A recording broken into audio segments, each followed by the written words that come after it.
महायुतीमध्ये 5 जागांचा तिढा अद्यापही सुटलेला नाहीये। त्यापैकीच एक असलेला पालघर लोकसभा मतदारसंघ भाजपला मिळावा यासाठी आता राष्ट्रीय स्वयंसेवक संघ देखील आग्रही आहे।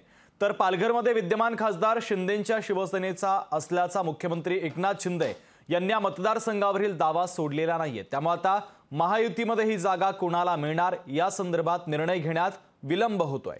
पाहूयात।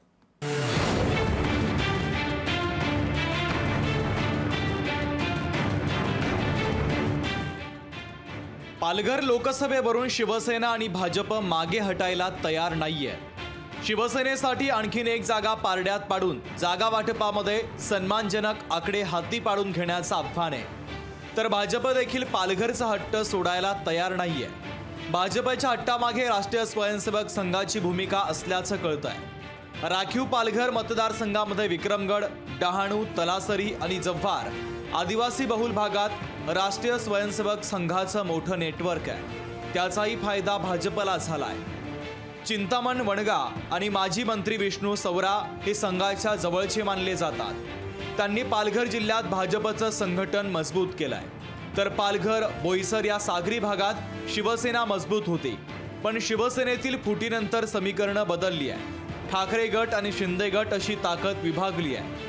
त्यामुळे ही जागा जिंकायची असेल तर भाजपनं ती लढावी यासाठी संघ आणि भाजपचे नेते आग्रही आहेत। इतिहासामध्ये पाहिलं तर पालघरवरून शिवसेना आणि भाजपमधला हा संघर्ष जुनाच आहे। 2019च्या लोकसभा निवडणुकीमध्ये युतीच्या जागा वाटपात हा मतदारसंघ शिवसेनेला मिळावा यासाठी उद्धव ठाकरे यांनी हट्ट धरला होता। तो त्यांनी पारड्यातही पाडून घेतला। तिढा सुटत नव्हता म्हणून भाजपचे राजेंद्र गावित शिवसेनेच्या धनुष्यबाणावर लढतील असा सुवर्ण मध्य साधला होता, पण नव्या गणितांचा विचार करता भाजप पुन्हा आक्रमक झाली आहे। शिवसेना उद्धव बाळासाहेब ठाकरे पक्षानं पालघरमधून भारती कांबडी यांना उमेदवारी जाहीर करून बरेच दिवस लोटलेत। शिवाय वसई विरार या शहरी भाग आणि बोईसर विधानसभा मतदारसंघात वर्चस्व असलेल्या हितेंद्र ठाकूर यांच्या बहुजन विकास आघाडीनं राजेश पाटील यांना मैदानात उतरवलाय। अजून जागा वाटपाच्या तिढ्यामध्ये सापडलेल्या भाजप आणि शिवसेनेचे इच्छुक मात्र ताटकळत बसले। ब्युरो रिपोर्ट, लोकशाही मराठी।